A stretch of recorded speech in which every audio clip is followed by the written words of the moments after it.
de plus en plus aux mines d'Areva, aux mines d'uranium. 3 fois le président iranien a été au Niger pour ils veulent des exploitations d'uranium. Donc la France, elle est inquiète parce que cet espace-là de tout temps, était contrôlé par la France. Eux, et surtout, les richesses qui sont dans ces sous-sols exploitées par la sont France. même pas exploitées, M. Niang, mais gardées en réserve. C'est gardé en réserve. Si ils veulent, ils disent que non, il n'y a pas de financement d'exploitation. Non, c'est pas exploité. Mais seulement, ils disent qu'on ne veut pas les exploiter. Mais on veut vous empêcher, vous aussi, Africains, de les exploiter. Parce que, sinon, si on vous laisse, les Russes vont venir vous proposer quelque chose, vous allez dire oui. Les Turcs vont vous proposer, les Chinois. Mais si vous sortez tout, nous, on a quoi? Donc, personne ne touche à cette zone. C'est une zone qu'on garde en réserve.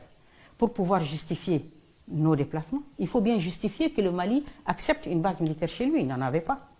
Mais donc, il faut augmenter, articuler et présenter de manière dangereuse cette affaire. Idriss Déby. Quand la France lance son opération Sauver Bamako, d'accord, ils arrivent, ils occupent un espace, le nord du Mali. Mais cet espace est immense, il est grand. Et il a besoin d'hommes qui connaissent un peu ces zones désertiques, qui se meuvent. Ils ont fait des deals avec les Touaregs. Leur cible, ce sont les djihadistes Ansar ad-Din, qui ont une autre vision du monde que la leur. Et donc, il faut les éliminer. Mais les Touaregs disent non, nous on peut faire des deals, on vous laisse, on joue le jeu, mais il n'est pas question qu'on tire une balle contre ces gens. Ils sont tous mélangés, ils ont des liens. Donc les Touaregs disent non, on ne va pas se battre contre Ansar ad-Din, hein. Mais alors il faut trouver quelqu'un d'autre. Soit on se mouille le maillot nous-mêmes, mais les Français auront de la casse, et les peuples français ne vont pas accepter. Hein. Et donc la cote de popularité va chuter de nos hommes politiques français. Donc, qu'est-ce qu'on fait? On a besoin d'aide, on a besoin des gens qui connaissent les dégers, des gens qui... Donc on fait appel à Idriss Déby. Ce n'est pas le Mali qui appelle Idriss Déby, c'est la France. C'est très important. C'est peut-être qu'il a l'expérience. Oui, non, mais d'accord, je suis d'accord. Il n'y a pas de problème. Donc Idriss Déby arrive. Il quitte le Tchad, l'armée tchadienne quitte le Tchad, par le désert elle arrive. Elle arrive dans la zone de Kidal. Et elle s'installe. Elle n'a pas affaire aux autorités maliennes, elle a affaire à l'état-major français. Et donc les gens s'installent. Mais ce qu'on voit tout de suite, c'est quoi? Aujourd'hui, le Mali, les gens pleurent, ils disent quoi? Ils disent, c'est une partition de fait de notre pays. Les gens ont bloqué le Nord Mali.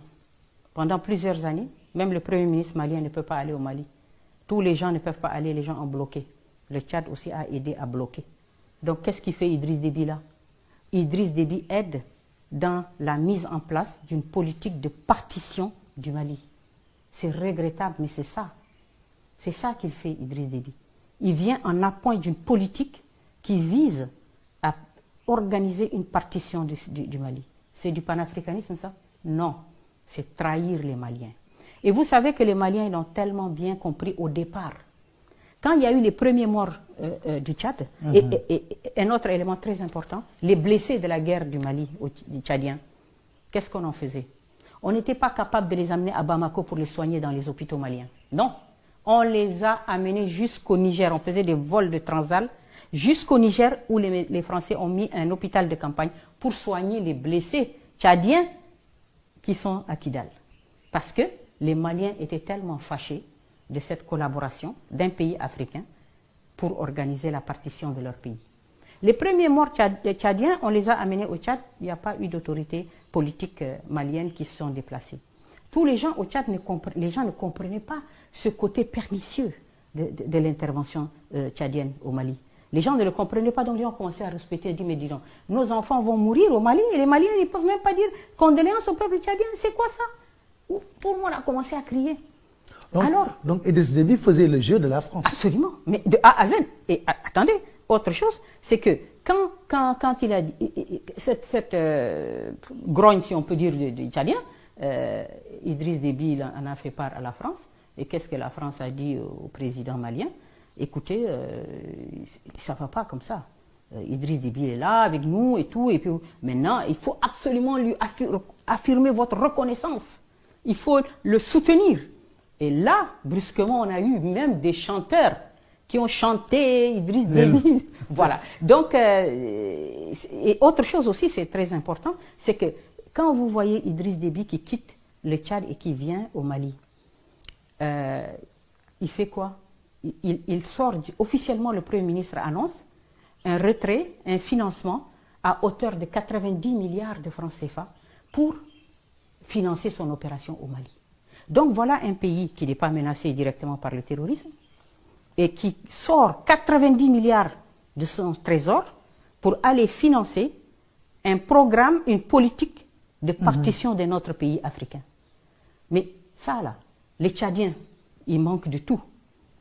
Il n'y a pas d'eau, il n'y a pas d'électricité. Hein? Il manque de soins. Les gens courent au Cameroun se soignent, partent au Soudan, partent au Tunisie, il n'y a pas de soins au Tchad. Des régions entières sont appauvries.